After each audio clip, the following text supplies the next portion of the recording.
Hi Kapanatics! Welcome to my channel!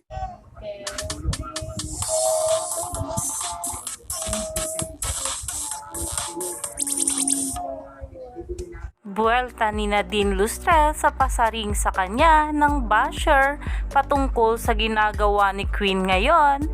Pinag-uusapan, alamin natin dito lang sa It's Jadine Panatics.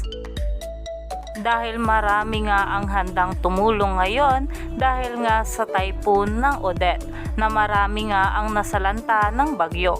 At isa na nga rin dyan mga kapanatics ang ating Queen Nadine Lustre na kung saan ay nangangalap nga siya ng mga tulong para nga matulungan ang mga nasalanta ng bagyo.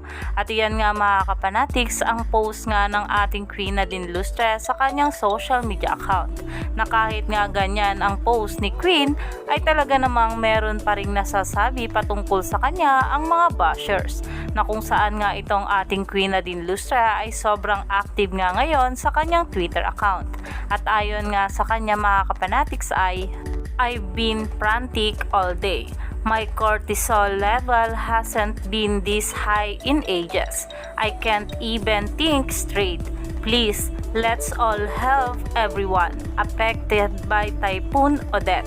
Na talaga namang hindi nga sumang-ayon dito ang isang basher at talaga namang sinabihan nga itong ating Queen Nadine Lustre na kunwari Typhoon Odette, nag-aalala lang yan kay Kristo. Bilis makashergaw.